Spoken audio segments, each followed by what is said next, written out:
Prologue. The lifeguard picked his way carefully over the rocks, finally stopping to plunge his hands into the churning water. There had been blood this time. All the times before, it had been so easy, so effortless. Just that instant of surprise when they realized what was happening, and then everything over so quickly, so neat and clean, with hardly a struggle. But this one was different.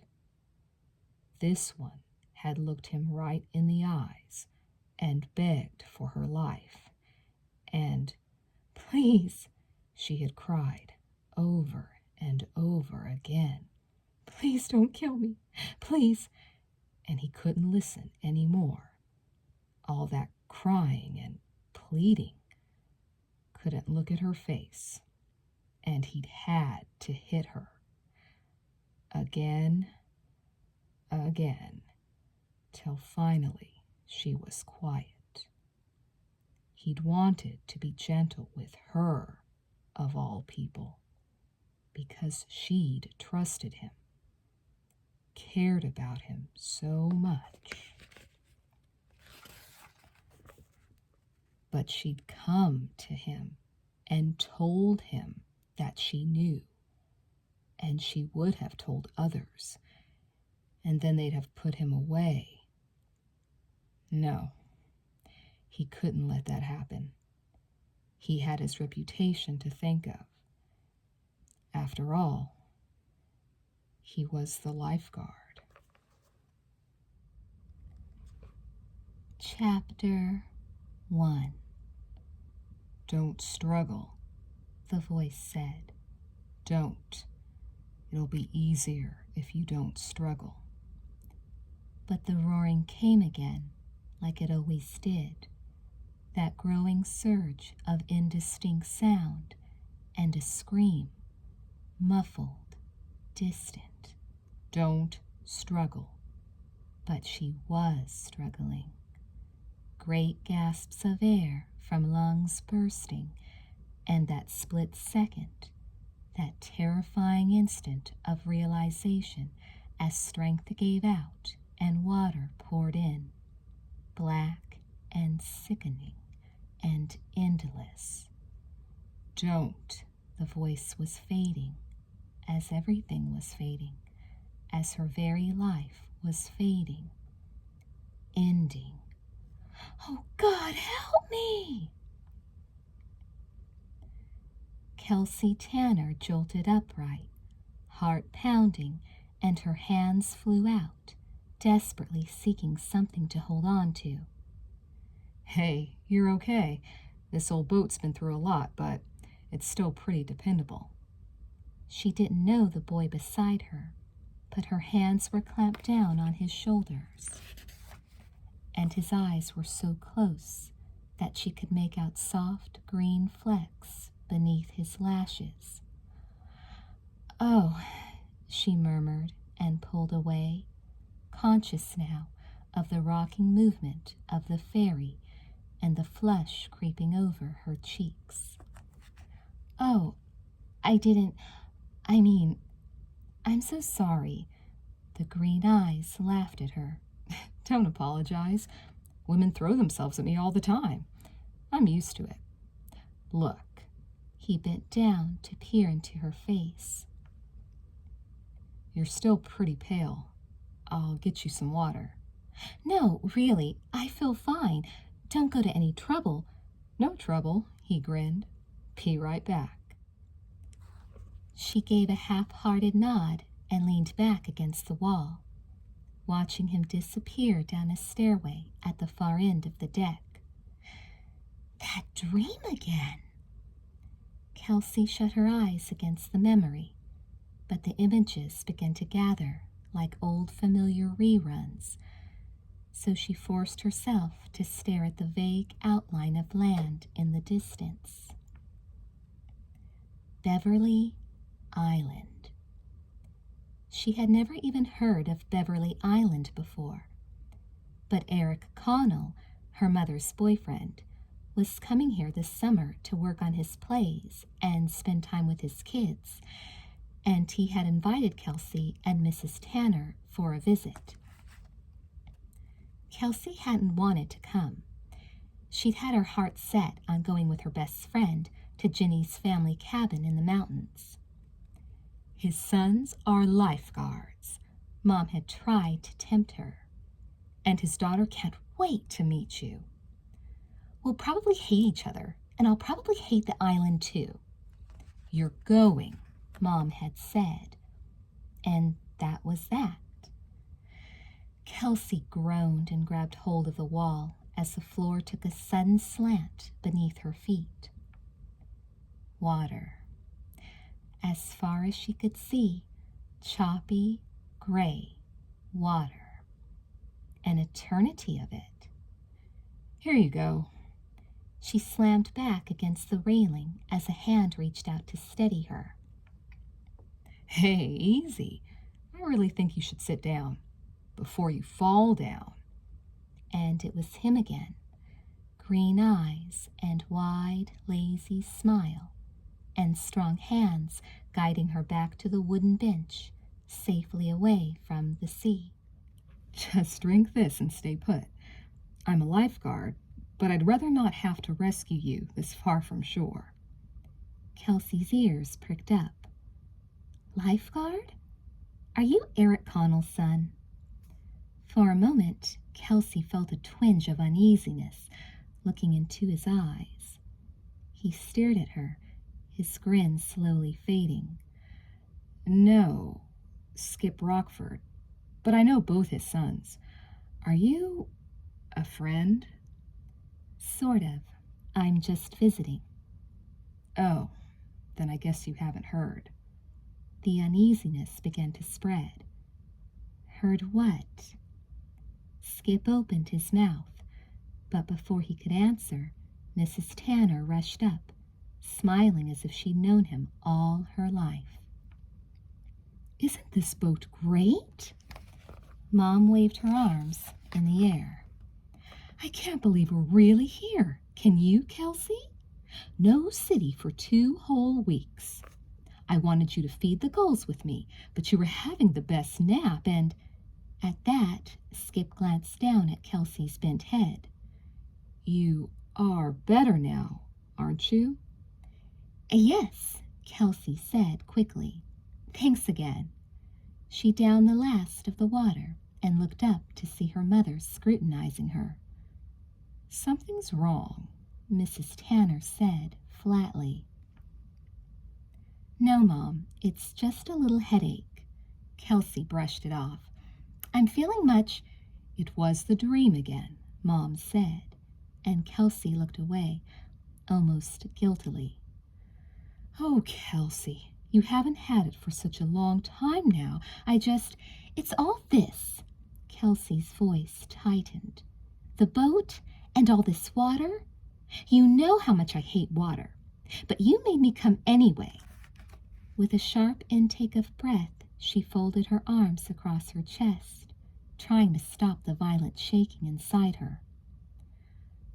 Well, if you're sure you're okay then, Skip said slowly, taking a step back. I'd better get below.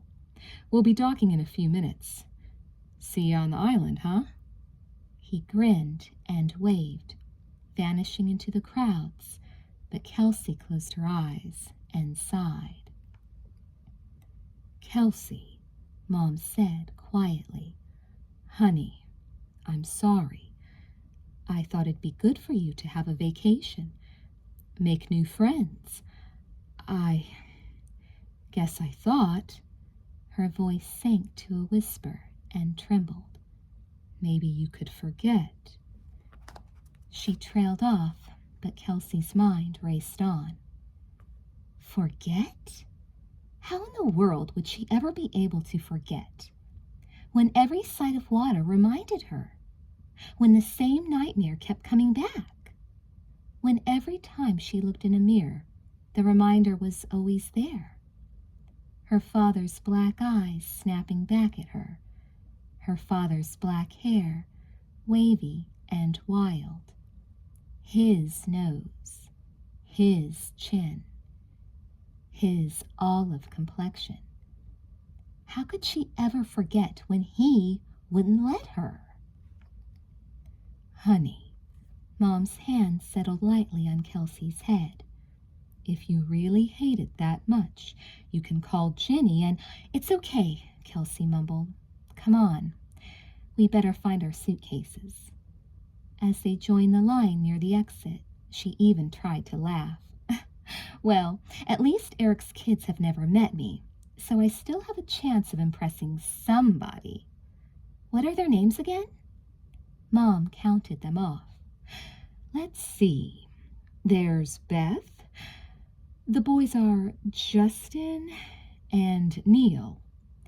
Eric said this vacation was really Beth's idea, that they see each other so seldom, she wanted to get everybody together again. Kelsey mulled this over. That's nice. She sounds sweet. Eric sure loves her. And Justin, he talks all the time about Justin's honors at school. What about Neil? Mom hesitated, a slight frown creasing her brow. You know, I'm not really sure. Eric hardly ever talks about Neil. I might be wrong, but I sense something there. A holding back, maybe. I get the feeling he doesn't know Neil as well as the others. Maybe Neil's the problem child, Kelsey shrugged. Maybe, Mom mused. Neil's the oldest, so it was probably hardest on him when their mother died. Whoops! Hang on, honey. I think we're going out. Kelsey braced herself for the stampede as they were sucked through the doors and down the gangplank. The first thing she saw was the pier, swarming with people and shops. The next thing she saw was Eric, fighting his way toward them. Kelsey lifted her hand to wave, and then she saw Eric's face and froze. Marjorie?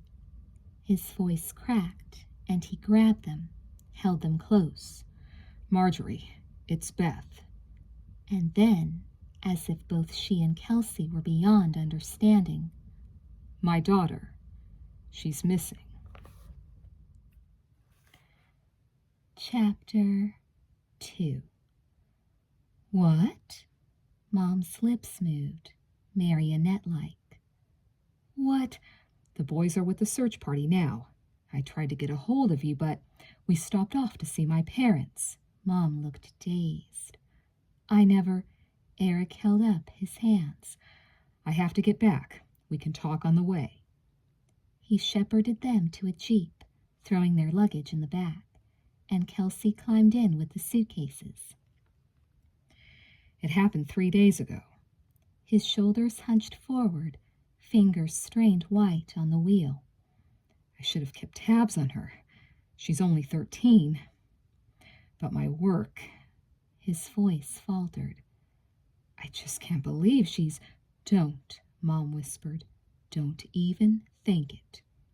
They found her sandals and a beach towel, covered with blood. Kelsey looked away, suddenly feeling sick.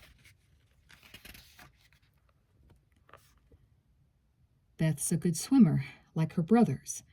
She knows the island, and she's not one to take risks.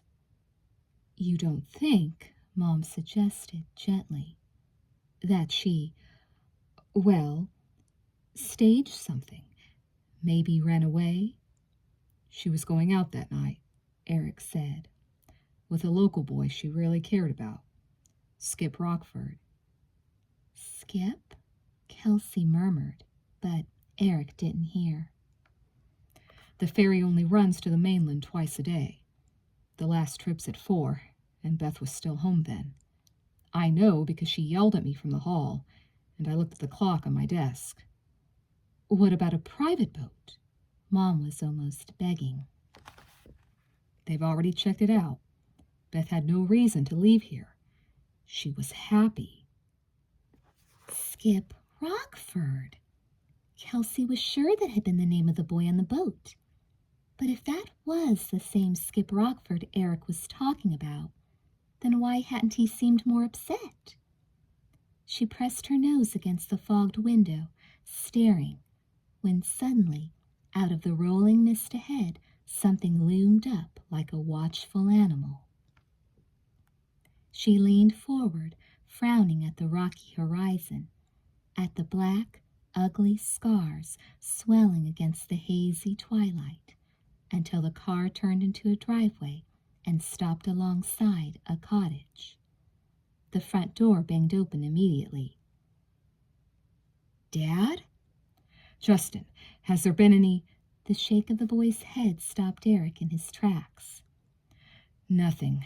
They're still searching the cliffs, but—" He looked at Kelsey and her mother standing awkwardly by the car. "Justin," Eric murmured, "this is Marjorie and Kelsey. This is my son, Justin." "You look cold," Justin said softly. "Come on inside." He stood a head taller than Kelsey, and although she knew he was about her age, his face had a mixture of solemnity and little boyishness he would probably never outgrow. His hair was sun-tinted brown, silkily brushing his shoulders, and his eyes were big and brown and gentle, lowering shyly as she stared at him. As Mom went into the house with Eric, Kelsey hesitated on the porch. "I'm really sorry," she stammered. His eyes raised slowly, meeting hers for a brief instant, then glancing away. "It's good you're here." Kelsey nodded, squeezing past him into the living room. Justin's t-shirt smelled of salt and sand. His stamped jeans clung tightly to his narrow hips.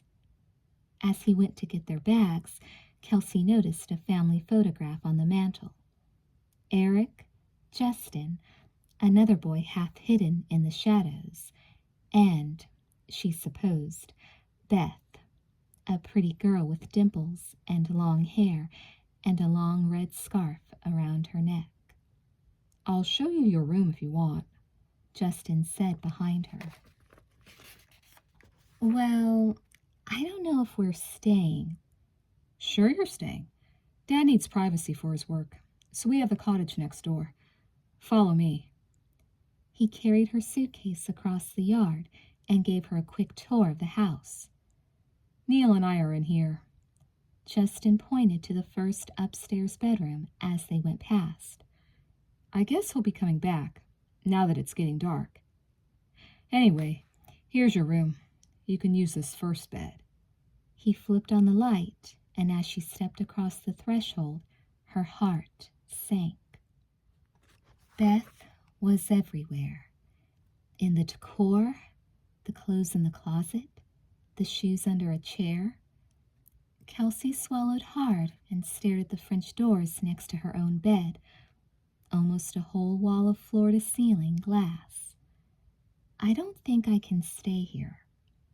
Justin looked sympathetic. "Beth was really looking forward to meeting you.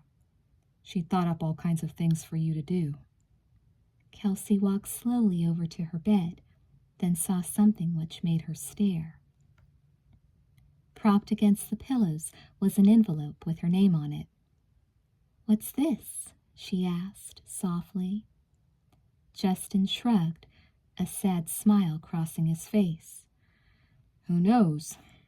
Beth was always leaving little surprises around for everybody." Kelsey reached out and took the envelope between her fingers, sliding out the paper inside, staring down at the message for a long time. "Welcome, Kelsey. So glad you're here. Love, Beth." "She didn't even know me," Kelsey murmured at last. She glanced up at Justin, who looked away. "Oh, Justin, I can't believe this is happening." "I can't either." Justin shook his head, bewildered, like a child who didn't understand. "I keep waiting for her to walk in. Kelsey sat down. Do you want to talk about it? There's not much to tell, he sighed. I didn't see Beth that day, but Neil saw her going home around 3:30. She was supposed to meet a friend of mine that night. Skip Rockford. You and Neil are lifeguards? My friend Skip's one, too. There's 2 beaches on the island for swimming. West Beach is just down the hill from here. It goes about a mile along shore before it runs into the cliffs. The cliffs go another 2 miles. Nobody's allowed to swim there. It's all sharp rocks and really deceiving. The cove's the most dangerous spot on the whole island. East Beach is on the other side of the island from here, but it's private. Who uses it? Kelsey asked. The people who live there don't really use the beach that much because they have swimming pools, but they still want a lifeguard around for security. Which beach do you work on? We switch off. East Beach only needs 1 lifeguard. It's small, and there's never much going on. He crossed to the French doors and stared out into the rainy darkness. 3 lifeguards, and not one of us helped Beth. Kelsey was silent, turning the note over in her hand. They found some of her things at the cove, Justin said quietly. Beth liked to take walks by herself, go off alone and think. He smiled, remembering.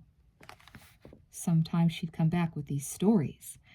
She wanted to be a writer, so half the time you never knew if what she said was real or imaginary. Kelsey's throat ached, and she looked away. I don't know why she went there when she knew how dangerous it was. Justin lowered himself onto the other bed. They think she probably fell, that she was hurt so bad she never had a chance. What do you mean? The cove, it's... Justin broke off abruptly as a squeal of tires sounded beneath the windows, followed by the slamming of a car door. There's Neil. Maybe he's heard something. Kelsey followed slowly as Justin raced downstairs. Now she heard a new voice, deep and authoritative, cutting off the questions as they tumbled from Justin's mouth. They've called off the search till tomorrow, Justin. That's all I know. But it'll be so cold out there again, and... Behind Justin's rising panic came the thud of a cabinet door, the chink of a coffee cup. Justin, why the hell are you worrying about the cold? You know as well as I do that she's dead. Kelsey, frozen in the hall outside the kitchen, felt the sudden, suffocating silence. Heard the gurgle of coffee being poured. The deep voice sighed, gathering patience. Look, you know what the cove's like. The tide comes in like a flood. Even if she didn't get smashed on the rocks, any one of those underwater caves could have sucked her down. I'm not giving up yet. Fine, the voice replied. Where's Dad? With Marjorie? Oh, hell, are they here? There was no mistaking the disgust in the voice, and Kelsey cringed back against the wall. She had never heard such coldness, such lack of feeling, and an inexplicable stab of fear went through her. She had no desire to meet Neil, but before she could leave, Eric and Mom rushed through the door. Kelsey, slipping in after them, got her first look at Neil Connell and felt her heart squeeze into her throat. He was much taller than Justin, so lean and tan in just the faded jeans he wore that he seemed like a shadow lurking in the far corner of the kitchen. He tipped his coffee cup to his lips, casual and unhurried, yet from across the room, Kelsey knew he had seen her. He was watching her, even now. She could feel it. Those dark, dark eyes in cool appraisal over the rim of his cup. The peculiar light they had, like some cat calmly assessing his prey. Kelsey averted her eyes, but not before noticing his thick, black hair, the firm set of his jaw, the high cheekbones, the sinewy curve to his upper arms. He lowered the cup, still watching her, and she moved closer to Justin. Eric pressed his fists to his eyes. "We have to do something. There's nothing else we can do," said Neil. He poured himself another cup of coffee. "There's nothing anyone can do. They've questioned everyone they can think of. Nobody saw her, and nobody knows anything. Or so they say." "No," Eric said quietly. "I can't accept that." Neil shifted and cleared his throat. "Dad, I think you're going to have to." Eric stared back at him. "Wasn't there anything else Skip could remember?" "I wouldn't count on Skip for anything," Neil said acidly. "He still says he came by to get Beth at 6, and she wasn't here," Justin broke in. "But I was right next door," Eric said. "Why didn't he tell me Beth wasn't here?" "He did, Dad," Justin said softly. "Don't you remember? He said he yelled in at the door, but you were typing, and he didn't want to interrupt you." Eric looked exhausted. "Yes, you're right. I'm like that when I'm working. Not always quite aware." Neil pushed himself slowly away from the counter. "Why don't you get some sleep? If we hear anything, we'll wake you." "Yes," Eric said absently. "I don't believe you've met... Neil, this is Marjorie and Kelsey." Neil mumbled something unintelligible, and Kelsey nodded, escaping gratefully to the hall. She shook her head, trying to clear it, and started slowly upstairs, the floorboards groaning beneath her footsteps.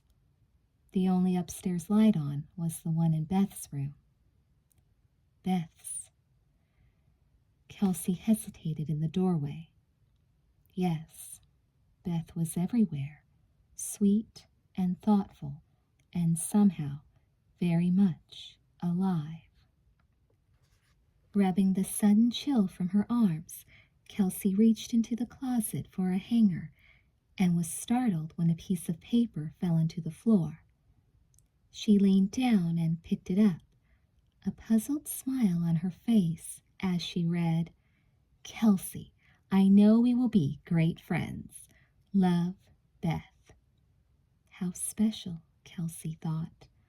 So considerate, so accepting, trusting, Kelsey decided. Beth must have been so trusting. It was so cold in here. Kelsey tried to close the window over her bed, but it wouldn't budge. Pulling harder, she felt her earring snag on her sleeve and drop down behind the headboard. Easing onto her stomach, she reached under the bed and accidentally knocked her pillow onto the floor. There beside her, where her pillow had been, was a small piece of folded notepaper. Kelsey smiled, propping herself on her elbows as she unfolded it. Beth must have put it there, for her to find when she went to sleep tonight. The smile froze on Kelsey's face. The writing blurred, and her hands began to shake. "Kelsey, I think someone is going to kill me." Chapter 3. It was a joke, of course. It had to be. Kelsey stared at the crumpled paper on the nightstand where she tossed it, and Justin's words rang again and again in her head. Beth was always leaving little surprises around for everybody. Of course it was a joke. Except Beth was missing, and it wasn't funny. Kelsey jumped as a door slammed downstairs. She heard Justin in the hallway and just managed to grab the note as he came into the room. "I'm supposed to tell you to get some sleep," he said softly, smiling. "I'll be downstairs if you need anything." "Thanks, but if you have stuff to do, go ahead." "No, I'll be downstairs," he said again. "I'm not going anywhere." What else could he do? Kelsey thought sadly. But wait. After he'd left, she pulled the note out again, studying the handwriting.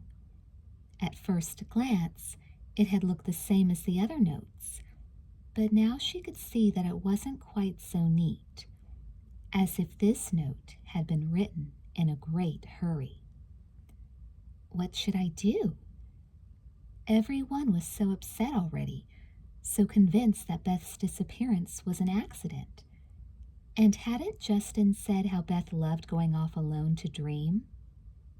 If Kelsey presented this note now, a whole new set of horrible possibilities would open up. And for what? One piece of paper that might only be some fantasy in Beth's mind? Half the time you never knew if what she said was real or imaginary. Just a story, probably. But why was the note addressed to me? Suddenly, Kelsey had an idea. She'd called Ginny. Ginny would know what to do. Jamming the note into the pocket of her robe, Kelsey let herself out into the hall. Downstairs, the TV blared and cupboard doors slammed, so she figured Justin was occupied, at least for a while. She wished she could just go down and ask him where the phone was. But if it was in the same room with him, then he'd be able to hear everything she was saying. No, better to find an extension. Kelsey made a futile search of the upstairs. Frustrated, she started back into her room to go take a shower when she heard the phone ring from below. Well, at least it existed somewhere. Now, if only she could get to it tomorrow without anyone hearing. When she finally stepped out of the shower, the house was silent. Kelsey buttoned her nightgown and opened the bathroom door. Funny, I could have sworn I left the light on. Kelsey froze in the unexpected blackness. She ran her palms over the wall, searching for a light switch, then took several steps forward, groping with outstretched hands through the darkness. Suppose Justin had gone out and left her there, and that note,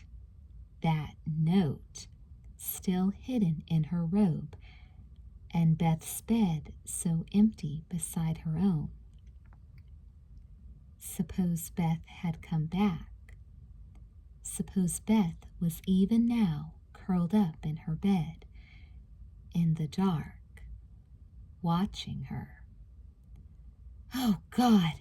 Kelsey pitched forward onto a mattress, and in a terror-filled instant clawed for the lamp, filling the room with soft, safe light. The room was the same, and she was alone. Breathing a sigh of relief, she switched off the light again, tossed her robe across her feet, and huddled down under the covers. She could feel her eyes drooping. The room receding around her, a soft whirl of blackness, a soft murmur of sound, like surf, the faraway sighing of the sea. "Don't struggle," the voice said. "Don't. It'll be easier if you don't struggle." But the roaring came again like it always did. That growing surge of indistinct sound, and a scream, muffled, distant. "Don't struggle." But she was struggling. Great gasps of air from lungs bursting, and that split second, that terrifying instant of realization as strength gave out and water poured in. Black and sickening and endless, always endless. Don't. The voice was fading again, and this time the face flashed, only a second, wavy in the water, eyes staring, saying her name. Kelsey, Kelsey, don't struggle. As everything was fading, as her very life was fading, ending. Dad, help me! Oh, please, somebody help! She was standing beside her bed, only she didn't remember climbing out. Just standing there with her arms wrapped around herself, shaking, freezing, just slipped out of a nightmare. She sobbed and raised her eyes in the dark, put her palms flat against the French doors, and saw the black eyes staring back at her from the other side. Kelsey wasn't sure what happened next. In a daze, she heard screaming, doors banging and feet running, and suddenly a deep voice, furious as the French doors burst open. What the hell's going on? And then another voice spoke, quiet and very close. I think she was having a nightmare. You shouldn't have scared her like that. Scared her? Beth's dead out there somewhere. It's nearly 2 a.m, and I hear her scream. And I'm supposed to stop and think about not scaring someone? Well, you knew I was here, didn't you? With no lights on? I didn't think anyone was here. You should have had your key, the quiet voice said. You should have left a door unlocked. The voices, the room, the light, everything was pulling back into place at last. To Kelsey's surprise, she saw Justin's arm around her shoulders, and then, framed in the French doors, she saw Neil. He looked as if he hated her. Dropping her eyes, Kelsey stammered, "Oh, I thought—" It's okay. He was just trying to get in. He forgot his key, and our room opens onto the deck like this one. Justin gave her a little shake and smiled. You must have had a nightmare. Think you can get back to sleep? Kelsey nodded, avoiding Neil's stare. Yes, I think so. I'm really sorry. Don't worry about it. Just get some rest, okay? Okay. Neil was so dark there in the doorway, his eyes so black, so piercing. He made her feel trapped, as if he could see through walls and around corners and in the dark. Good night, then. Justin stood up, smiling, and she couldn't help smiling back. Good night, and I'm really sorry. Neil fastened the doors and followed his brother out of the room. But though Kelsey slid right into bed again, she couldn't sleep. She lay awake long after the voices in the next room had stopped, and when the room finally began to lighten, she got up at once. Throwing on shorts and a t-shirt, she crept downstairs and let herself out. If she was going to be stuck here, she might as well see what there was to do. The beach was deserted at this early hour. Kelsey walked to the water's edge and stared out over the waves. She didn't swim anymore since the accident, and a cold hatred had replaced her love of the water. Now, as she turned away from it, she fought back tears and carefully trained her eyes on the sand and its scatterings of shells and driftwood.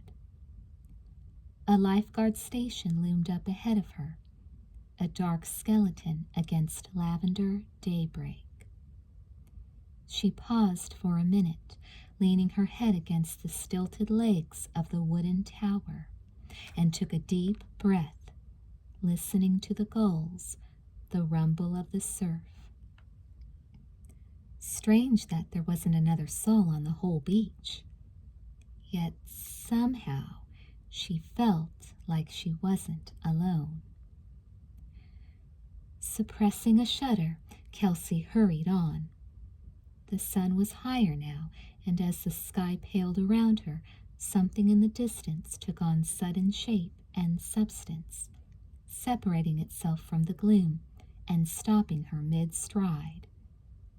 She had seen it yesterday from the Jeep window, only now it was even closer and even more menacing. The craggy wall of rock rose steeply against the horizon, clawing ragged holes in the dawn. Yet as she stared, Kelsey began to see that it wasn't a sheer wall at all, rather a mass of sharp cliffs and oversized boulders lumped together, leaning far out into the sea. They seemed so cruel somehow, as if deep, deep down, below the ugly scars and ridges, there was a mind, slow and cunning, aware of everything. Glancing nervously around, Kelsey went on. The beach began to disappear. One moment it was clutching the rocks, and then it tapered off, tunneling beneath a low stone overhang as the cliffs swallowed it whole. Kelsey stopped, uncertain. Surely there must be another pathway.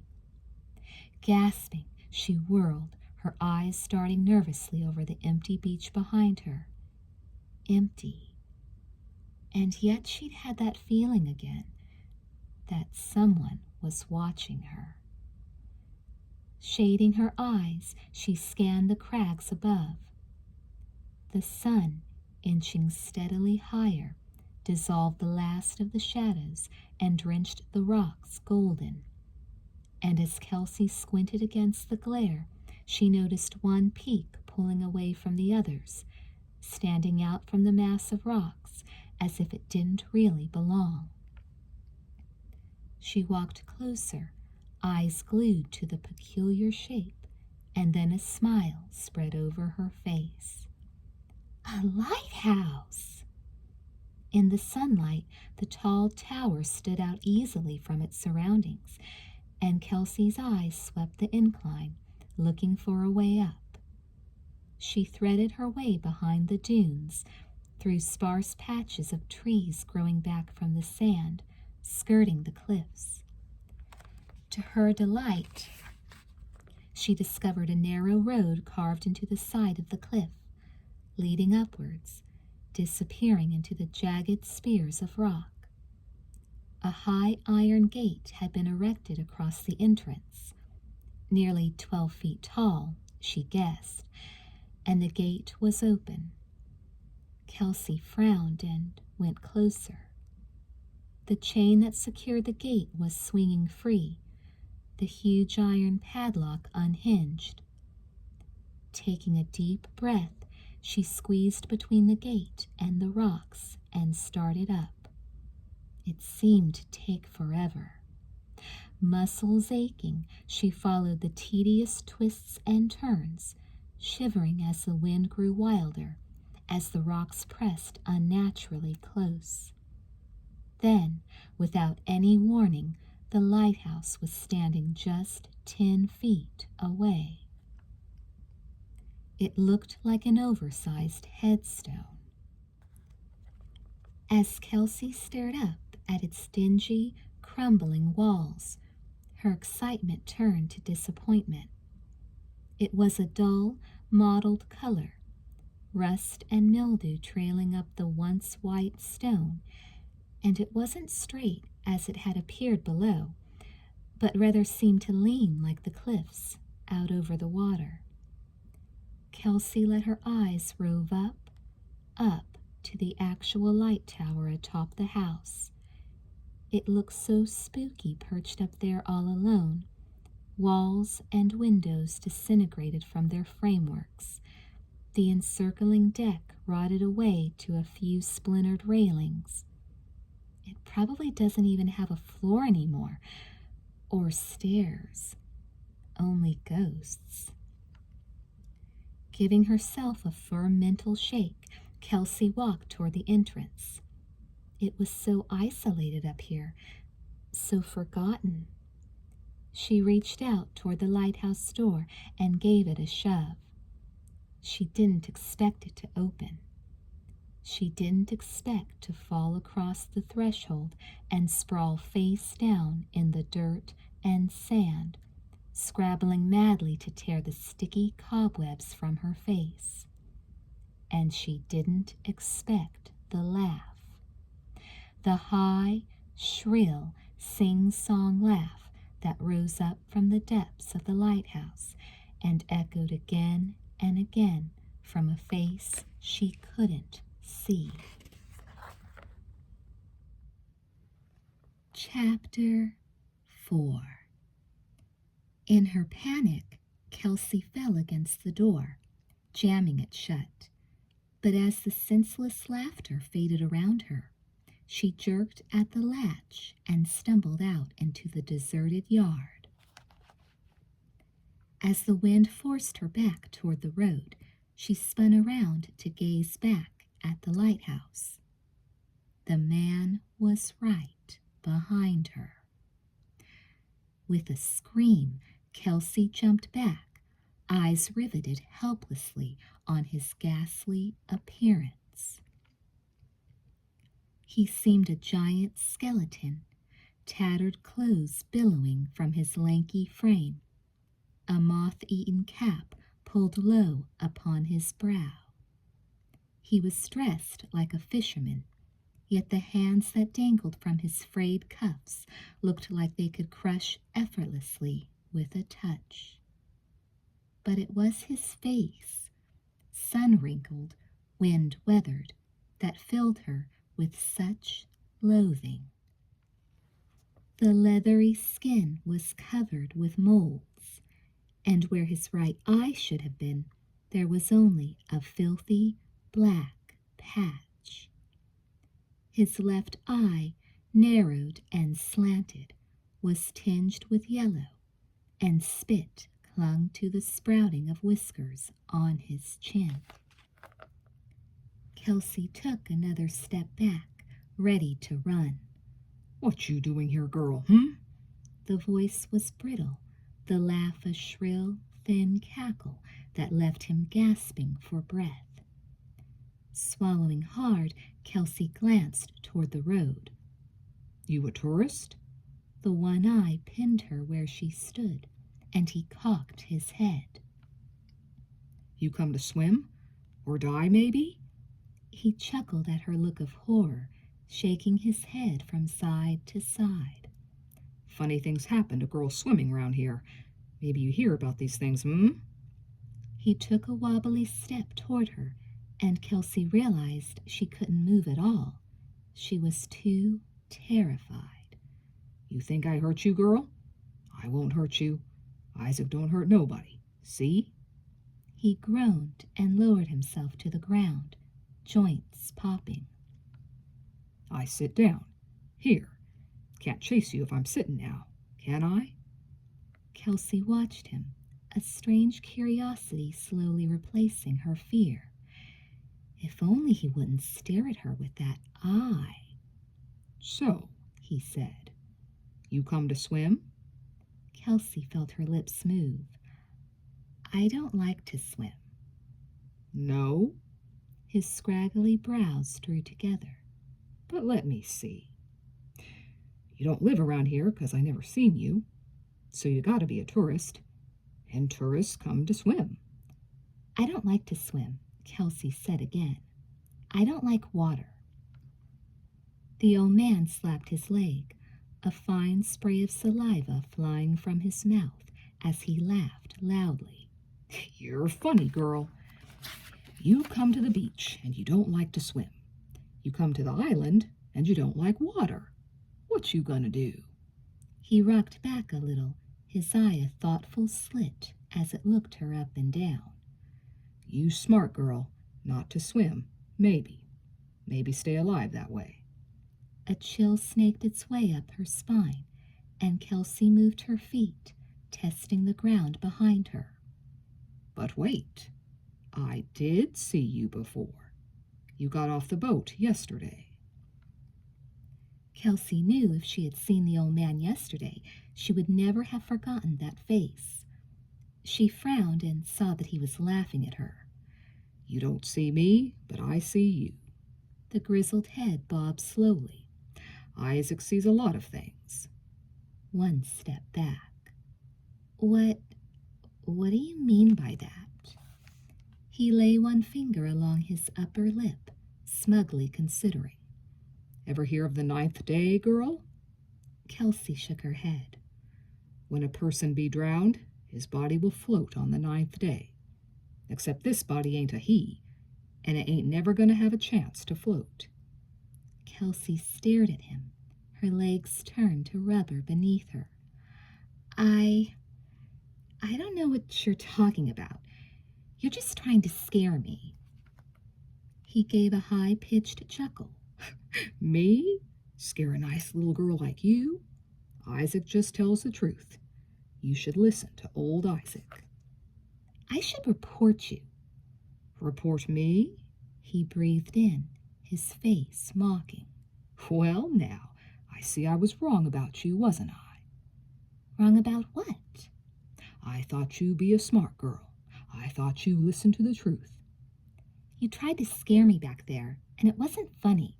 You're right, girl. It wasn't. His grin faded, lips settling into a thin, serious line. It wasn't funny, and it wasn't me. A gust of wind whined around the lighthouse, and Kelsey glanced toward the tower, suddenly cold. What do you mean it wasn't you? I heard you. You were watching me. For several moments he regarded her passively, his lips finally curling into a humorless smile. Don't believe everything you see, girl. Folks ain't always what they seem to be. Kelsey turned her back on him and started walking, fearfully conscious now of the old man lumbering to his feet.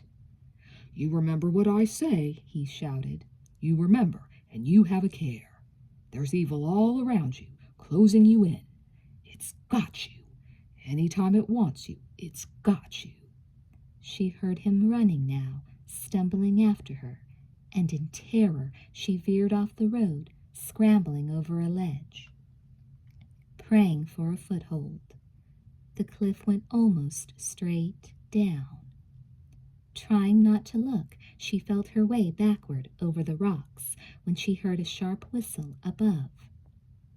The old man was at the edge of the cliff, grinning down at her, his eye patch like a dark scab on the side of his face. Gasping, Kelsey scrabbled down another few feet, clutching at anything she could find. She didn't even see the loose stone that turned her foot and threw her off balance. Groping wildly at an overhang of brush, she felt the weeds come loose in her hands, the searing pain as her body slid down the cliff toward the sea below. There wasn't even time to scream. Shutting her eyes, she braced herself for the impact, the cold water. Anytime it wants you, it's got you. Got you. I've got you. The voice was right in her ear, and arms, strong and warm and solid, tight around her body. What the hell do you think you're doing? Kelsey's eyes flew open. Neil's face was just inches from her own, his body stretched out beneath hers. That man was chasing me. Kelsey struggled in his grasp, but Neil's arms were like steel. With one heave, he pushed her away, and she scrambled up. I slipped. That man, don't you know you could have been killed? He was positively seething, and Kelsey stepped back, tripping over her own feet. Nobody climbs on those rocks, you understand? Nobody. If anything had happened to you, there wouldn't have been anyone around to help you. Well, you were here. Neil was fighting for control. There's no telling what could happen this far from the main beach. You could have broken something or speared yourself on the rocks. Not to mention drowning or sharks. Sharks? But the water's too shallow. How do you know? Have you been in? Well, no, but I just thought. You just thought. He glowered at her. Sharks don't need deep water to rip you apart. 3 feet would do them just fine. Kelsey flushed with embarrassment. But that man, he was coming after me, and she was babbling and pointing at the same time. And as Neil followed the direction of her arm, his eyes grew even darker. You were up there? You went to the lighthouse? He was incredulous. How the hell did you get up there? Up the road. The road? What's the matter with you? Can't you read? Read what? His anger was frightening her again, and she grew defensive. I don't know what you're talking about. She broke off, eyes widening as he grabbed her and began pulling her around the side of the cliff. When they finally reached the road, he pushed her so roughly towards the gate that she nearly went sprawling. Read it, he ordered. Kelsey looked where he pointed, and she gasped. The gate was shut and locked, and the sign posted on it had big, bold letters that could have been seen half a mile away. Private road, danger, positively no trespassing. Her lips moved, the color draining from her face. That wasn't there before. It's always there. It's been there for the whole summer, and the summer before this one. Look, I'm not lying. You can think what you want, but that sign wasn't there. I swear it. Someone must have... What? The black eyes challenged her. Must have moved it, she finished lamely. Look, I know it sounds stupid, but... You're right. It sounds stupid. The sign wasn't there, Kelsey snapped. And what about that crazy old man up there who tried to chase me down the cliff? What about him spying on me? What about that? He probably took down the sign. I felt him watching me even before I went up the road. What crazy old man? Neil sighed. Don't tell me I'm making him up too. Kelsey jerked her chin towards the lighthouse. He was hiding up there and tried to scare me with that disgusting eye patch. Oh. Neil nodded, shrugging his shoulders. Old Isaac, sleeping off another hangover probably. You should have been scared. Maybe that'll put some sense into you. Don't talk to me like that, Kelsey said, hands clenching at her sides. That old man could have taken down the sign, and you know it. Anyone could have taken it down. Neil went over to the sign and grabbed the length of chain woven neatly between the metal rails. See this? This is to keep nosy people like you out of here. The gate stays locked all the time. Only the lifeguards have keys to it. He pulled a ring from his pocket, separating one heavy blue key from all the others. Kelsey stared at him, at the padlock anchoring the chain, at the empty road on the other side of the gate. It wasn't locked, she mumbled. I didn't imagine it. Okay, a mirage, right? Or you walked right through it, maybe? For several long moments, Neil stared at her, a muscle working in his jaw. Okay, he said at last. Come with me. Kelsey shrank away as he grabbed her arm again and began dragging her back around the cliff. When they reached the overhang where the beach disappeared, Neil ducked under, leaving her no choice but to go with him. There was a brief moment of darkness as they wound through a low stone tunnel, but almost immediately they went up an incline out into the sun. They were on a smaller beach, pinned by towering cliffs on 3 sides, the ocean on the other. Only this beach was different from the one she had seen that morning. Kelsey stared at the jagged rocks sticking out of the water along the shore, at the spikes of stone edging her in all around, all black and coated with slime. The wind screamed around them, beating the low tide into a frenzied boil. And those awful razor-edged rocks, as black as death. Kelsey's stomach tightened with some sense of imminent danger.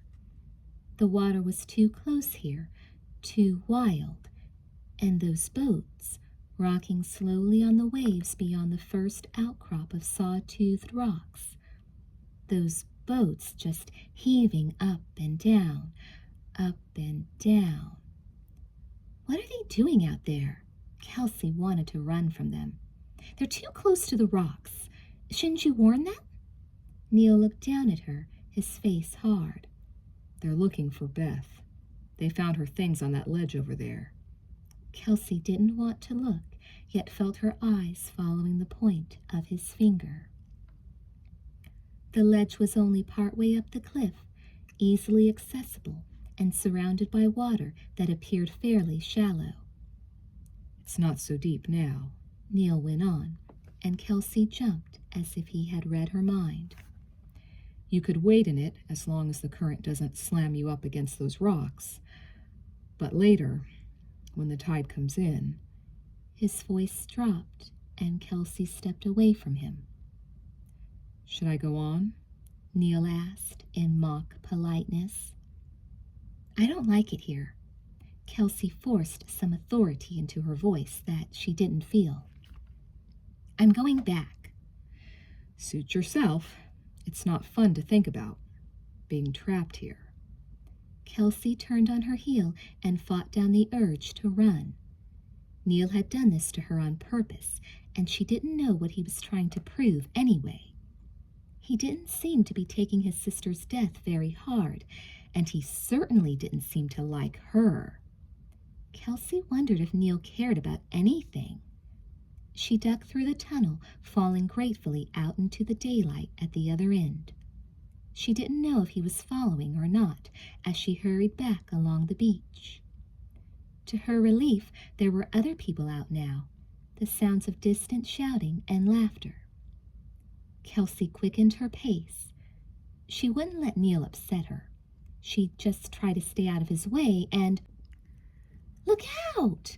The dog came out of nowhere, and as it leaned its huge paws on Kelsey's shoulders, she heard shouting from all directions. Donna, you know the rules. No dogs on the beach. I know the rules, Neil Connell. He broke his chain. What do you want me to do? Hey, it's okay. He won't hurt you. As 3 people converged on her all at once, Kelsey managed to free herself from the dog's embrace. Gosh, I'm really sorry. I hope Rex didn't scare you. Oh, are you Kelsey? I'm Donna Weston. I heard you were here for a visit. The blonde girl now paused for breath and pumped Kelsey's hand warmly, a contagious smile lighting up her whole pixie-ish face. Kelsey smiled back, but before she could reassure the girl, Donna rushed on. Skip here told me he met you. Now we're all practically neighbors, only some of us are more sociable than others. She glared at Neil, who didn't seem at all perturbed. Kelsey looked into Skip's green eyes and felt her own smile widen. Hi. You should keep better company. Skip grinned. Having fun? Kelsey had forgotten all about Neil, but now he spoke up and moved out from behind her. She seems to think that one death's not enough excitement around here. Donna gasped, and the air grew electrically still. God, Neil, that's a terrible thing to say. Neil gazed past Donna to Skip, who was looking at the ground. I've noticed Skip doesn't seem to be too torn up about anything. Knock it off, Neil, Skip said quietly. That's not fair, Neil, and you... Donna began, but Skip cut her off. I was only meeting Beth to talk. We weren't going to run away together for... Don't argue with him, Skip. He's just upset. I know what you think of me, Neil. Skip's voice lowered, and his green eyes fixed themselves on Neil's face. I know you don't like me, and I really don't care.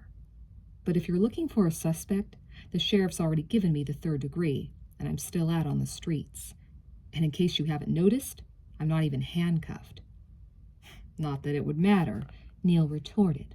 Your father just buy your way out of it. Skip made a sudden move, but Donna thrust herself between them, her hands on Skip's chest. Stop it! You're just upset, Neil. Anybody would be. We're sorry. We're all sorry. So don't say anything else. You either, Skip. Just keep quiet.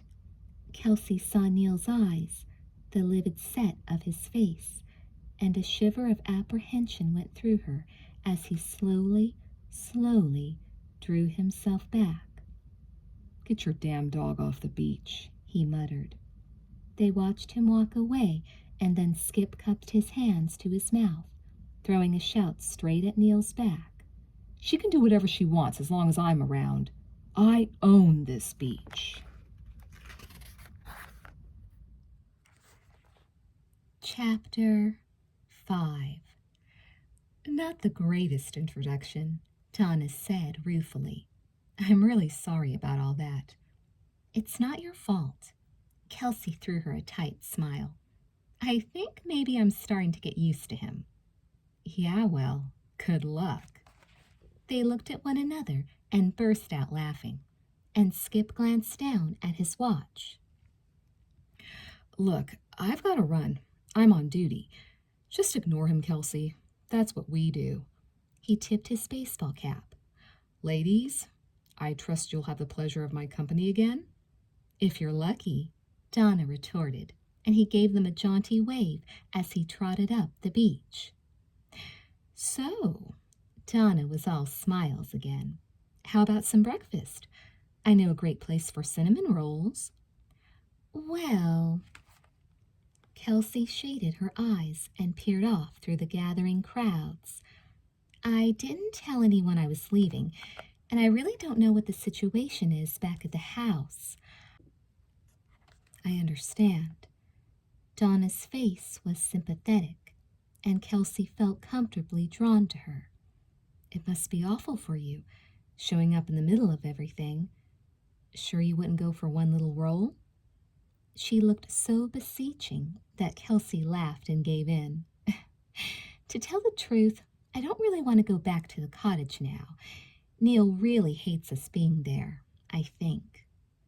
Oh, Neil. Donna nodded and whistled to her dog. Neil's like that about everything. He's not real popular around here. What was all that about between him and Skip just now? She fell into step with Donna along the shore. Whoever knows with Neil. Donna shook her head. Skip was supposed to meet Beth that night, so I guess Neil thinks Skip can clear up the mystery somehow. Donna steered her away from the beach through the trees. Come on, the diner's this way.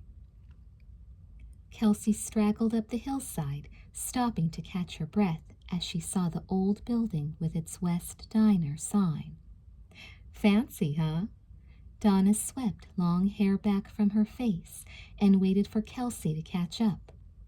The busiest part of the beach is farther down, past your cottage. That's where everyone really hangs out. But this place doesn't have so many tourists. No offense. Winking mischievously, she tied Rex to a post by the door and pulled Kelsey inside. Aren't you afraid to leave him? Kelsey asked as Donna nudged her into a booth by the window. Kelsey, it's so safe on this island. It's positively boring. Donna gave the menu a cursory glance. We get some important people here, like Eric, of course. Artists, writers, people who rent for the summer. The others are tourists. They only come for the day. Kelsey unfolded her napkin. How come the media isn't beating down Eric's door? People must know it's happened, and he's well known. Yeah, but that's where Skip's father comes in. Skip's grandmother was Beverly, if that tells you anything. Beverly? Kelsey stared at her, totally baffled, and Donna leaned across the table, her face animated. Beverly Island. Oh! Kelsey's eyes widened. You mean that Beverly? That Beverly. Donna looked pleased with herself and bounced back against the torn upholstery. Well, I can't actually remember which grandmother, but it was one of them. The island's been in the family for generations. So when he said he owned the beach, he wasn't kidding. Kelsey let it all sink in, shaking her head. Is that why Neil doesn't like him? Well, let's face it. Skip's not very discreet about his position around here. Like I was saying about his father. Eric didn't want reporters around, so Mr. Rockford took care of it. He's got money and power, and what he says goes. Skip usually gets what he wants. Donna greeted the waitress and ordered coffee and rolls for two. I don't think Neil likes Skip hanging around Beth. She had kind of a crush on him. Maybe he's just an overprotective big brother, Kelsey suggested. Donna shook her head. They were all stuck in boarding schools most of the year, and summers were spent with relatives and friends because Eric never had the time. That's what Skip told me, anyway. Donna sat back as the waitress placed a steaming mug of coffee in front of her. Eric farmed them all out after their mother died. They never really saw each other while they were growing up. How does Skip know all this? He and Justin have roomed together at school the last few years. They're best friends. Swim team, honors, all that good stuff. Maybe that's when the friction with Neil and Skip started. Donna shook her head and reached for the plate between them. Neil wasn't at the same school. Skip didn't even know Justin had a brother. Justin never mentioned him. That's weird. Yeah, especially because they're only a year apart, so it's funny that they were always in different schools. Kelsey chewed slowly on a lump of cinnamon roll. Maybe they never got along, and Derek had to keep them separated. Donna frowned, staring thoughtfully into her cup. It's funny about Neil. I've never heard anyone say anything about him. It's almost like they don't know anything about him. Or they do know something, but it's horrible and they're trying to keep it a big dark secret. Kelsey shifted uncomfortably in her seat, and Donna grinned. You're probably right. They probably just didn't get along. Neil's so sneaky and Justin's so sweet. Girls always mob the lifeguards, but Justin's so shy. Not like Skip. Donna flushed. Is Skip your boyfriend? There was mild hopelessness in Donna's eyes. We've grown up together, but I don't think he's ever noticed I'm not the kid down the road anymore. Maybe you should go out with Neil, Kelsey deadpanned. Maybe Skip would notice that. Donna laughed and reached for another roll. Neil's so creepy. Like last summer, he just showed up on the island. I don't even think Justin knew he was coming. So Justin was here? Yeah, he and Skip have been lifeguards here for the past few years. Neil stayed someplace down the beach and kept to himself. I never saw him much. At least, not till after the drowning. Drowning? Kelsey's ears pricked up, her skin going cold. It was really sad. Donna's voice lowered, especially because Rebecca was a friend of ours. She was a lifeguard, too. She drowned trying to rescue someone. Kelsey stared hard at the table, the roll like a rock in the pit of her stomach. How horrible! Did the other person drown, too? She looked up, but Donna was gazing out the window, a puzzled expression on her face. That's the strange thing, Donna said slowly. There's a phone at each lifeguard station. When any of them has an emergency, they take their phone off the hook. That alerts the other lifeguards and the paramedics. Did anybody come? Oh, they came all right, but by the time Skip and Justin got to her, she was already dead. and there wasn't anyone else in the water. What do you mean? I mean, nobody else was out there. Nobody ever washed up on the beach, and no one was ever reported missing. Rebecca was all alone. Kelsey reached mechanically for her coffee cup, for some bit of leftover warmth to quell the chill she felt inside. It was just about time for the beach to close, and there weren't many people around. Donna sighed. Just some kids on their way home. Well, surely they saw something. They said they heard someone yelling for help and saw splashing around in the water, like someone was in trouble, but it was too far away to make out. Anyway, nobody believed them. Everyone said it was probably just seagulls. And when nothing ever turned up, well, Kelsey closed her eyes, not wanting to hear any more. That's when Neil became a lifeguard. He took over Rebecca's job. Donna shook her head with a derisive laugh. I can't believe I'd forgotten about all that. It was just about this time last year.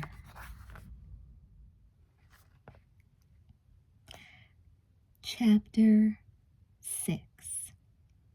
Mom? Kelsey paused, listening, relieved when she heard a door open upstairs and the rapid thud of feet down the hall. Kelsey, where on earth have you been? I've had Justin looking everywhere for you, but he had to go to work. Mom, I'm fine. I just went for a walk. Has anyone heard anything? Mom shook her head, running one hand through disheveled hair. No, honey, nothing. I sure could use some coffee. Want to join me? Kelsey poured the coffee, trying to think where to start. Donna, the old man at the lighthouse, her feeling of being watched on the beach, the note. With everything else that had happened that morning, it had been pushed completely from her mind. Now she frowned, wondering what to do, and lowered herself into a chair. You remember the guy on the boat yesterday? I saw him on the beach this morning, and this girl, Donna, is a friend of his and Justin's. We went and had some breakfast and talked. That's nice, Mom said, but her look was distracted. Kelsey, they're calling off the search after today. They're convinced Beth fell and drowned, and they don't think they'll ever find her. Oh, Mom. Eric wants me to stay. I understand. Now look, you can call Ginny and see if you can still go with her folks to the mountains and... Mom, I can't leave now. Kelsey scooted forward, her voice urgent. I just wouldn't feel right about it. Mom sighed and pulled her close in a hug. Do you think you can manage on your own? Try to have a good time in spite of everything? I know it won't be much of a vacation, and Eric thinks you might be better off. Tell Eric not to worry. I'm really okay. I just wish I could help. We all wish that, honey, but no one can do anything because no one knows anything. There's no proof. She lowered her voice again, and it trembled. You just can't give up, can you, if there's no proof? I mean, it's not like your father. Her voice faded, and Kelsey stared down at her mother's hands twisting together on the tablecloth. She could feel her own chest tightening, and she got up quickly. She couldn't tell Mom about the note, not about any of it. Kelsey jumped as the kitchen door flew open, relaxing again when she saw Justin. Oh, so there you are. He looked relieved. I'm sorry, Justin. She walked in a few minutes ago. I should have let you know. Mom pulled out a chair and motioned for him to sit, but he shook his head. I have to get back. I just want to make sure she got home okay. How's Dad? He finally dozed off about half an hour ago. I was hoping he'd sleep a while, but he made me promise to wake him for the search party. Don't do that. Justin shook his head. I'm going up there now. They're finishing the last stretch this morning, so Skip said he'd close down East Beach and cover for me. Let us come, Mom said quickly. We can do something.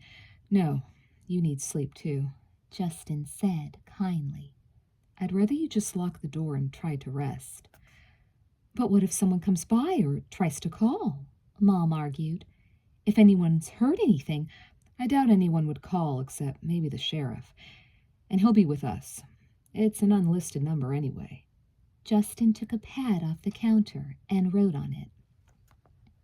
Here, just in case you need it. We wouldn't have a phone at all. Only Dad needs to keep in touch with his agent.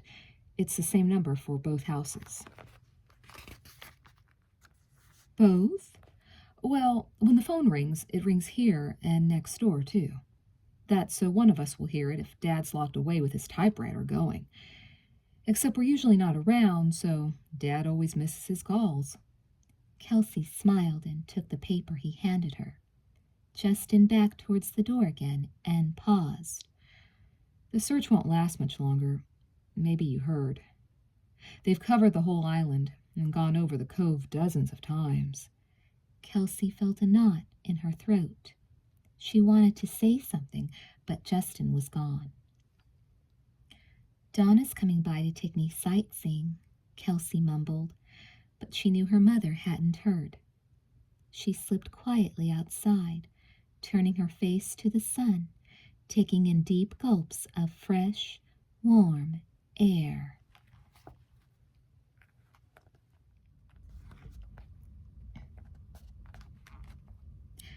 Trying to get a tan on your throat? Donna ran up laughing, and Kelsey swung around, her spirits lifting. Boy, am I glad to see you. Need to get away, huh? Donna nodded understandingly, slipped an arm through Kelsey's, and began to steer her toward the beach. I saw Justin headed the other way. Things don't look good, do they? Kelsey shook her head. Justin's with the search party. He doesn't think they'll be looking much longer. It's such a rotten shame. And Justin is such a sweetheart.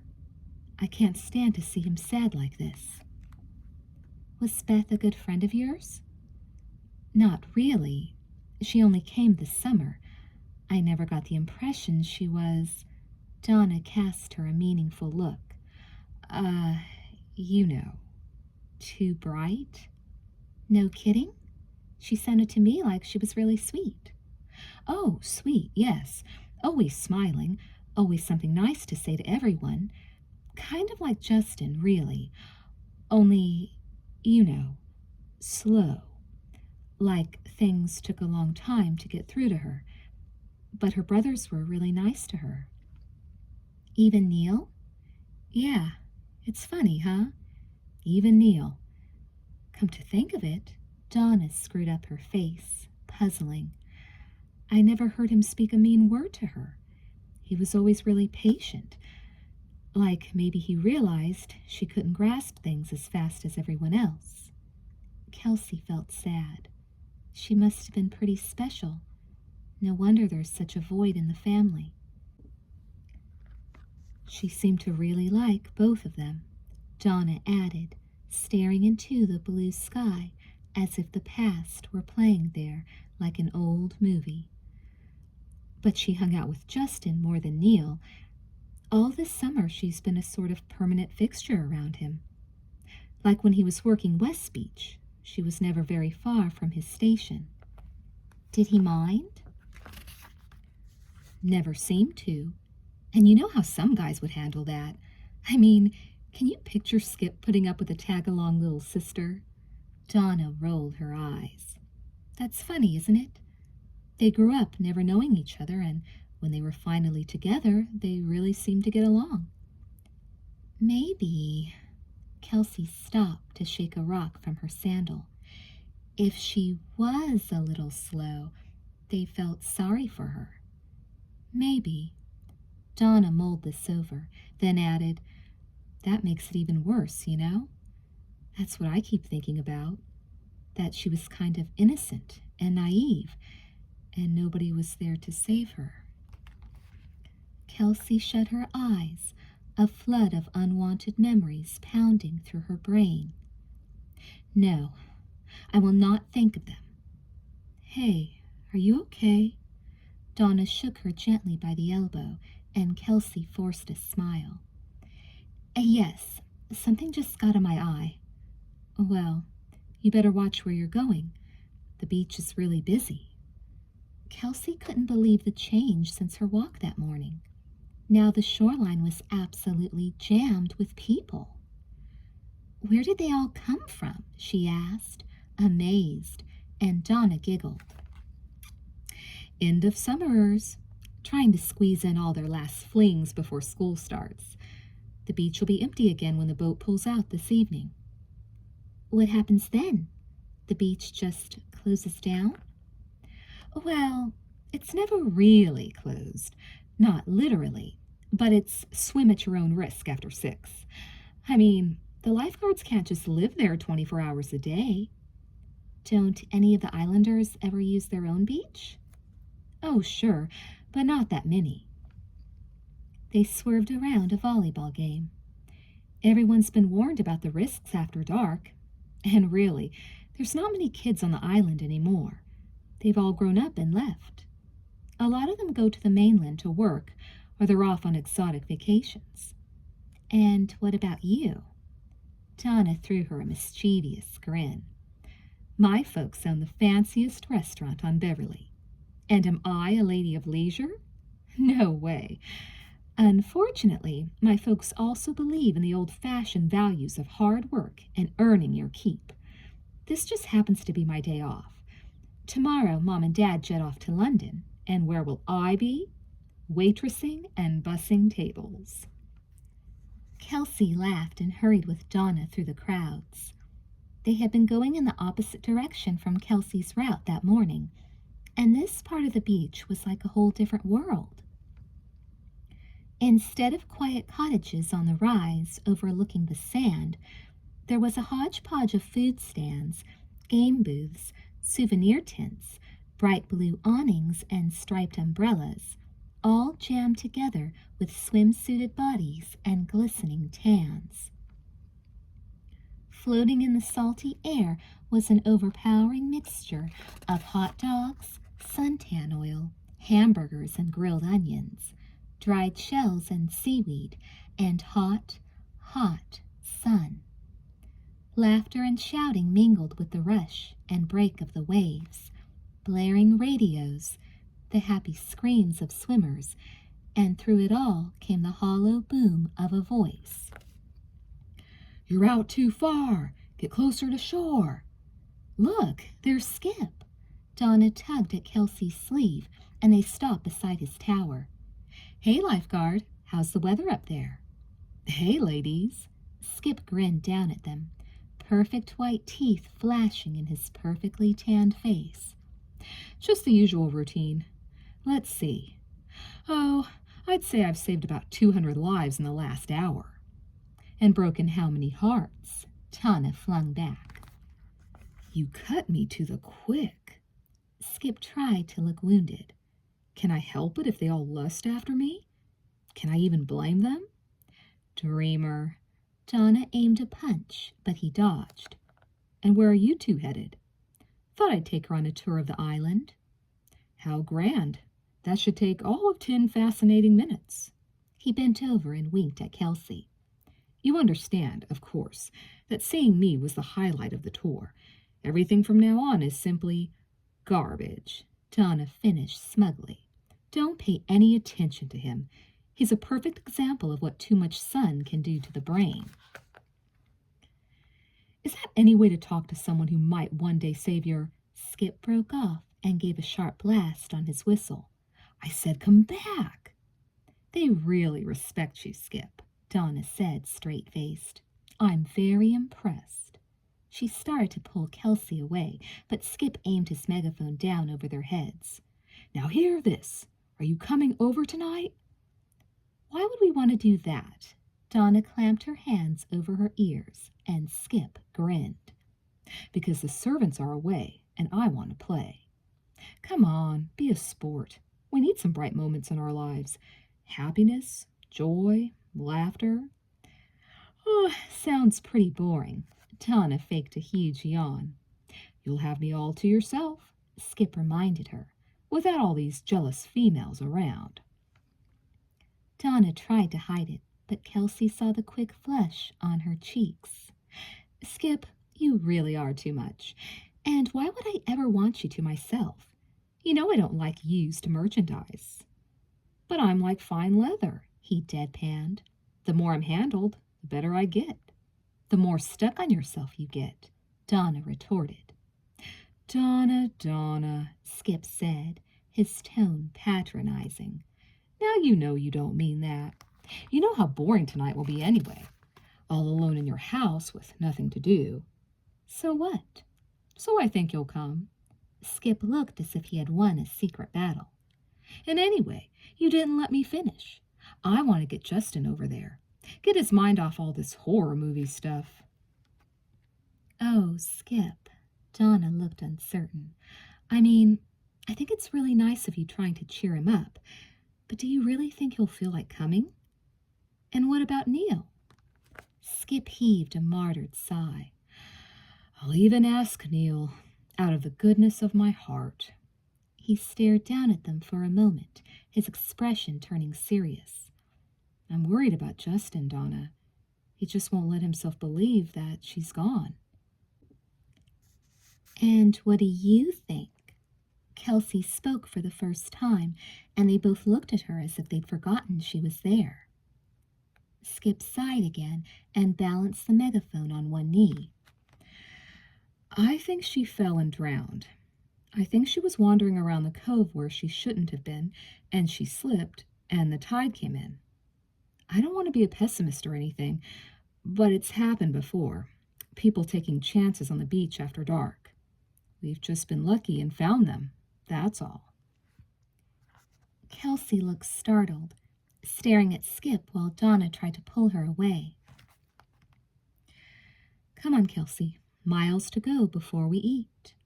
Her tone was light, but Kelsey didn't miss its undercurrent of concern. So I'll see you later, right? Skip stretched, trying to catch Donna's parting remark as the girls took off through the crowds. If you're lucky. Donna smiled companionably at Kelsey and once again linked arms with her. He never changes. Impossible since the day he was born. Oh well, I'm stupid for being so determined, I guess. Did you go away to school too? Donna shook her hair back from her eyes. No such luck. I go to school on the mainland. Skip went there too, till he had to go away. Kelsey looked up. Had to? Well, he's hardly turned out to be the model son, Donna chuckled. His father finally got tired of bailing him out of trouble and thought boarding school would help straighten him out. It didn't, of course. He kept flunking out. But when you're as rich as Skip, people can be persuaded to make exceptions. Mr. Rockford paid this last school a bundle to keep him, just so Skip could graduate. How on earth do you know that? Skip told me. But just between you and me, I think he was actually glad to stay at this school, 'cause Justin was there. They slowed down, the crowds thinning out at last, and Kelsey cast Donna a sidelong glance. So what happens now that Skip's graduated? Donna scuffed her shoes through the sand, laughing. If you're referring to the ongoing saga of Skip and Donna, your guess is as good as mine. Oh, who am I kidding? Of course I'd love for him to come to his senses and realize just how right for him I am. Goodness, we know each other too well. No one else could put up with us. What about Justin? Kelsey tried to sound casual, but Donna looked at her knowingly. I mean, is he involved with anyone? Donna smiled. Justin's too shy to get involved with anyone. Of course, she added slyly, there's always a first time. She gave Kelsey's arm a hard yank and raced ahead to where a yellow shuttle bus was just loading passengers. Come on, this is where we get on. For the next few hours, Donna gave Kelsey such an insider's view of the island that she fell totally in love with it. It wasn't just the beach and the village and the festive atmosphere that she found so fascinating. It was the friendly attitude everyone seemed to have. Donna made sure Kelsey visited every store, and afterwards they stopped in at Donna's restaurant and got ice cream to eat on their way back to the beach. As they walked, Donna recalled hilarious moments from her and Skip's childhoods, making Kelsey laugh till she hurt. For the first time, she felt glad to be there, but as they came out through some trees onto a rocky embankment, she saw the cliffs towering close by, and her mood changed abruptly. Suddenly, it didn't seem right, she and Donna having such a wonderful time, while somewhere, forgotten, Beth was... "What did Skip mean back there?" Kelsey interrupted, and Donna gave her a strange look. "About what?"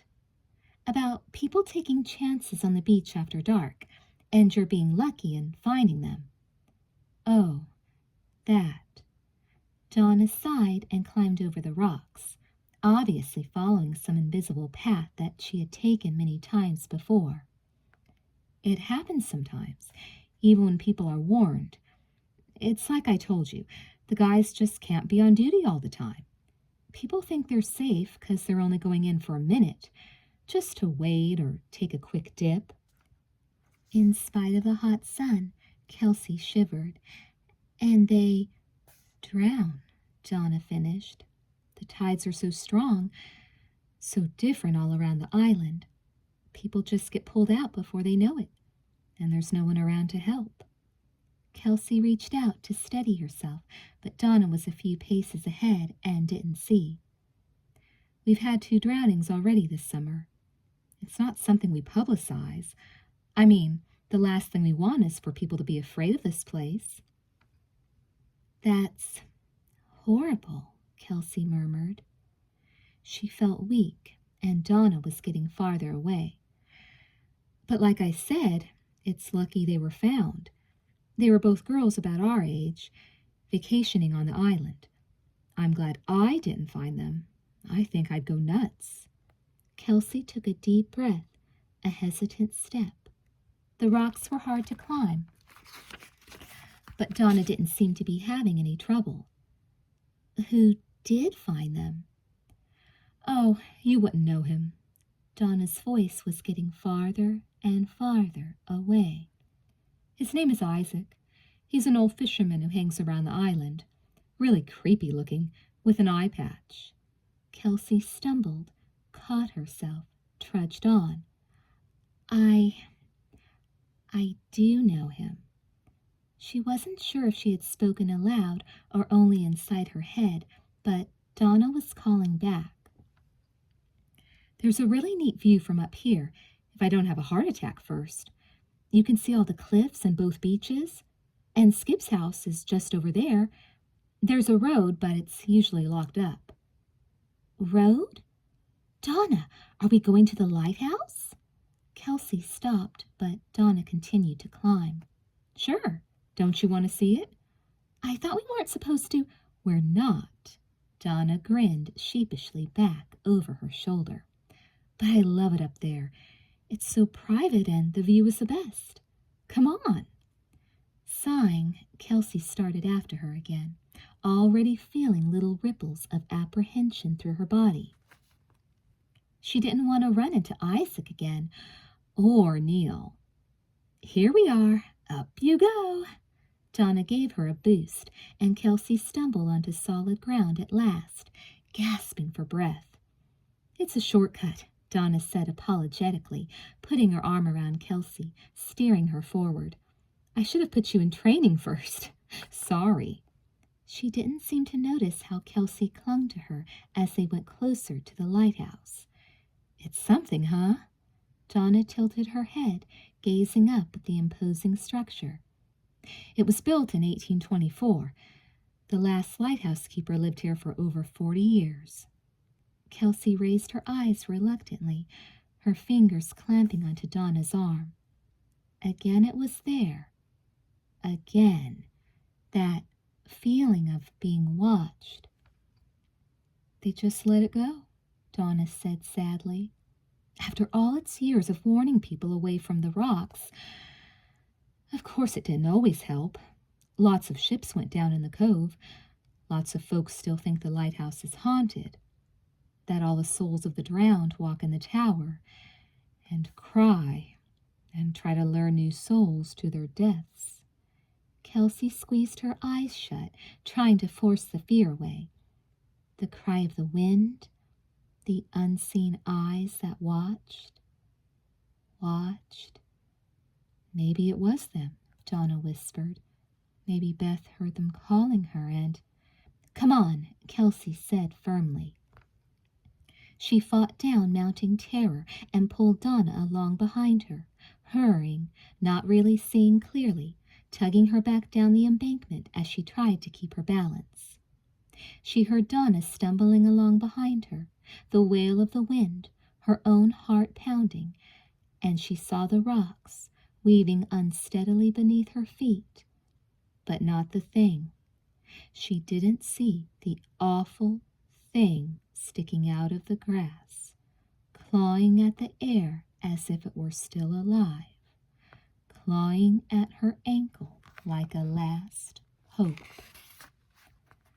She didn't see the thing until she fell, and Donna fell beside her, until she heard Donna scream, and she rolled over, panicky, and reached out to grab Donna's hand.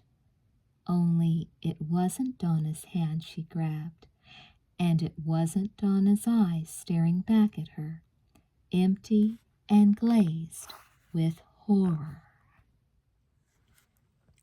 Chapter 7. Kelsey didn't remember getting back down the cliff.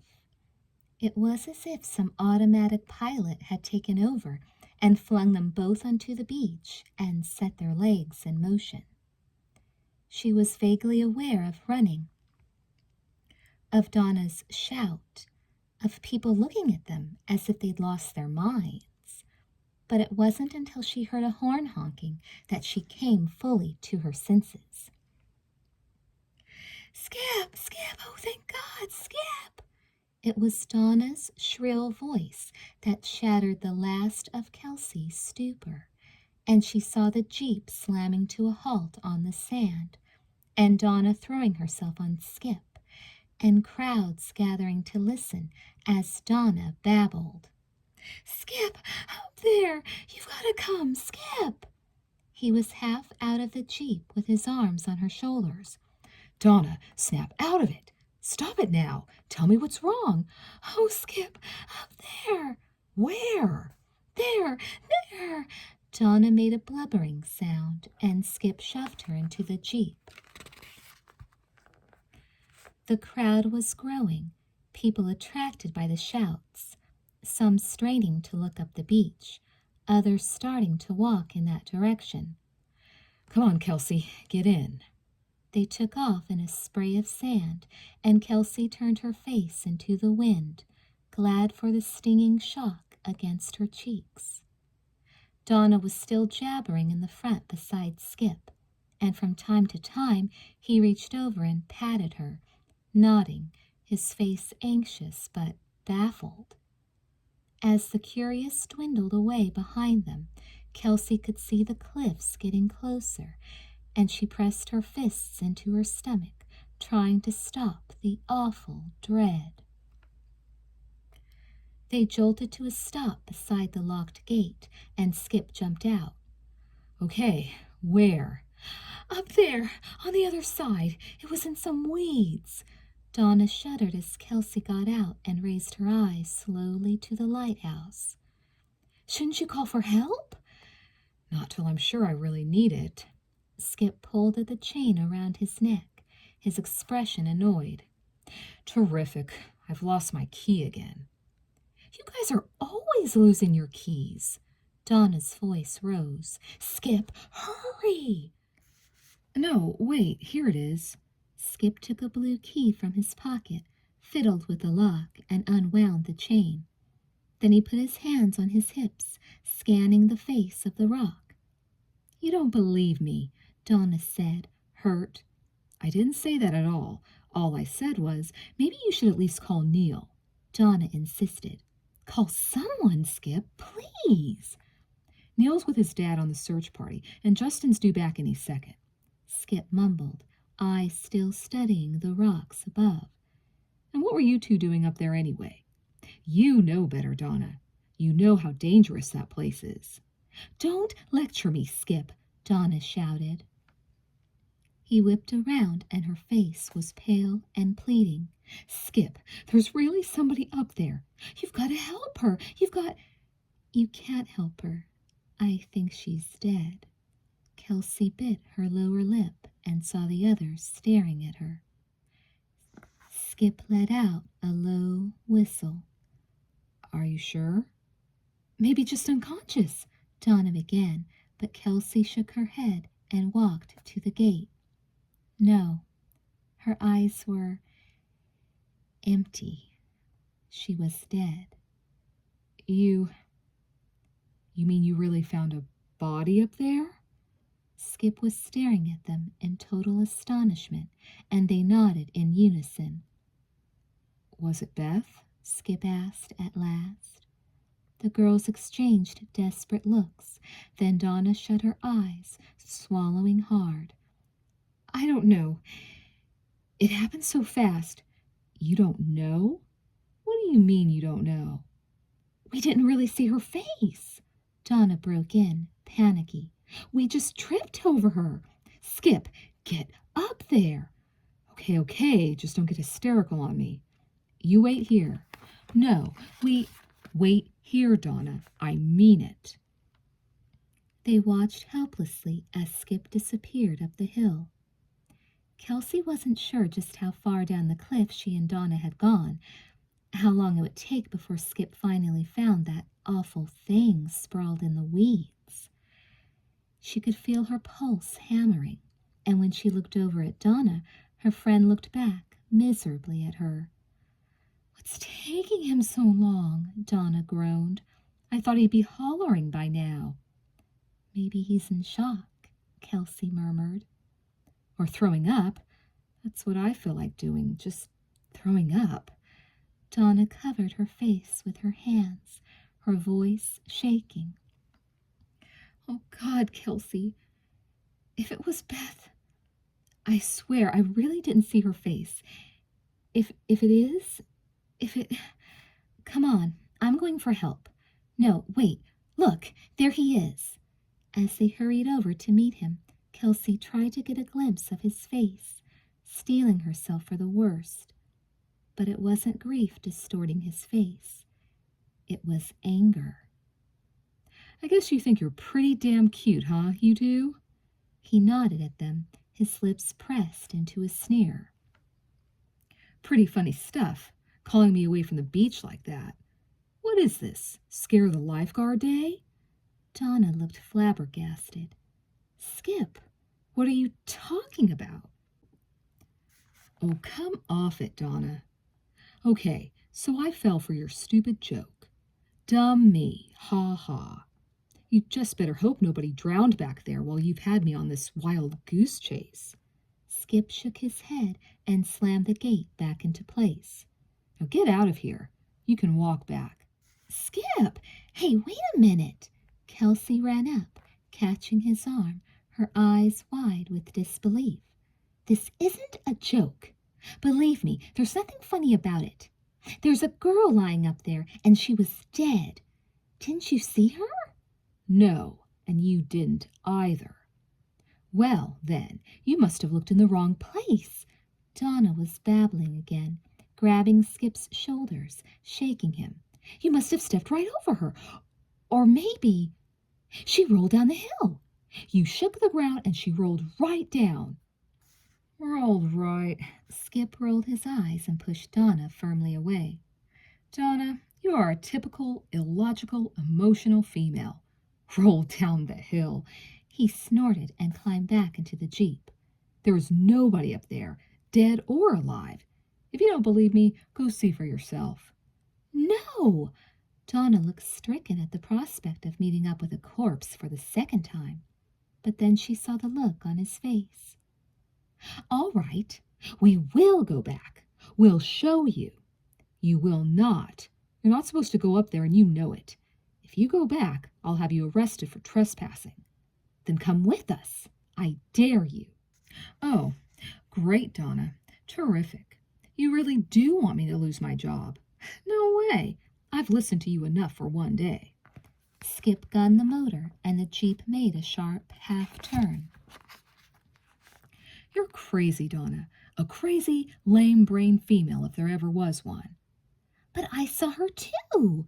Kelsey's voice rang out, firm and clear over Donna's protests, and Skip hesitated. She was up there, and I fell over her, and her face was only this far from mine. I saw her. We both couldn't have made her up.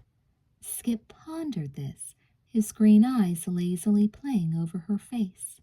Then finally he chuckled. Okay, I'll give you this one. You guys are pretty convincing, but you better watch out. I'll get you back one way or another. Jerk! Donna shouted as the Jeep sped off down the beach. Didn't I tell you he could be a real jerk? And a chauvinist. Sometimes he makes me so mad. Kelsey, where are you going? But Kelsey was already climbing up over the gate and didn't stop to answer. By the time she reached the top of the cliff, she was sweaty and out of breath, but she forced herself down the other side and began to search. Within seconds, Donna ran up, gasping behind her. Kelsey, it's not here, Donna. Skip wasn't playing around. It's not here anywhere. But that's crazy. It must be. Something like that just couldn't disappear. Let's look for it. Oh, God, what am I saying? I must be out of my mind. I just said let's look for a dead body. Oh, Kelsey, it's no use. It just isn't here. Kelsey shook her head angrily and plopped down on the ground. The lighthouse rose above them, watchful and silent, and Kelsey stared at it, thoroughly shaken. Donna dropped down beside her. What are we going to do? Call the sheriff? Kelsey ripped a handful of weeds from between the rocks. And tell him what? You're right. He'd think we're crazy, too. We can't prove a thing. And Sheriff Rickert hates practical jokes. He'd just as soon throw us in jail as look at us. She grew silent for several long minutes, then glanced uncertainly at Kelsey. We did see it, didn't we? We didn't imagine it? Things like this only happen in movies, Kelsey grumbled, not in real life. Oh, I wish you'd seen her face. You do? Why? So I could have nightmares till I die? Donna was instantly contrite. Sorry, I wouldn't wish this on anybody, especially you. You think it might have been Beth? Can you remember anything about her face? Again, Kelsey saw those wide-open eyes, staring and vacant, filled with fear. No. She squeezed her own eyes shut, forcing the memory away. Just her eyes. The rest of her face was hidden in the grass. Then we're back to nothing, Donna sighed.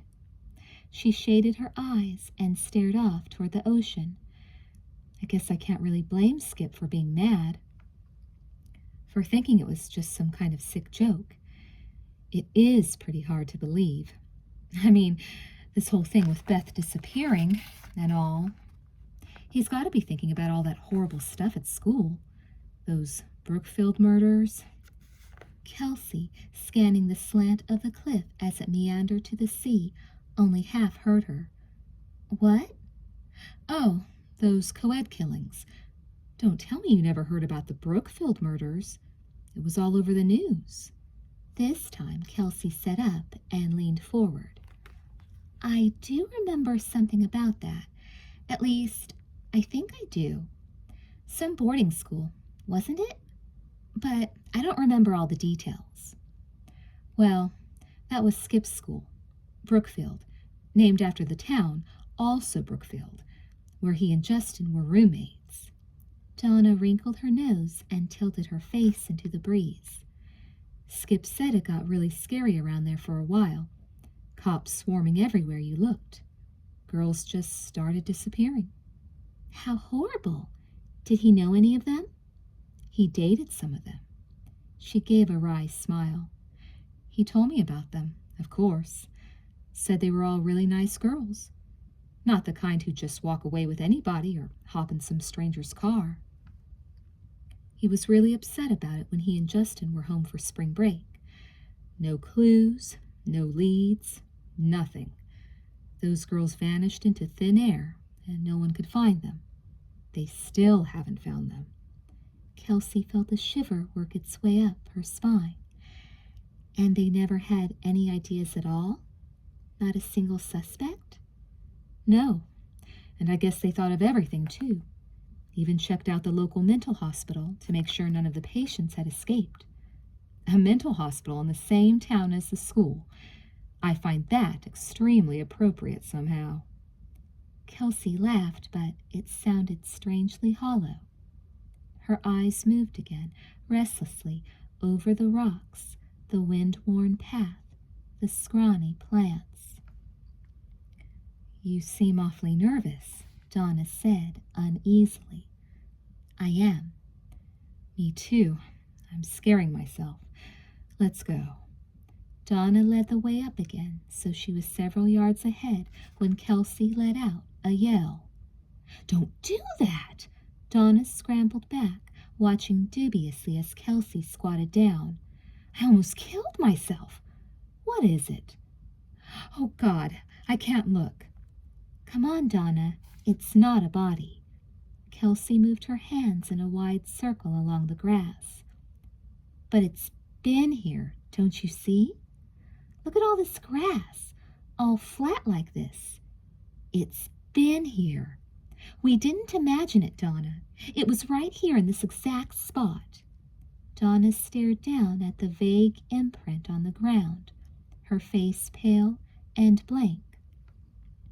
Then where is it? If it was here, where did it go? I don't know, Kelsey retorted grimly. But unless it got up all by itself, something or somebody had to move it.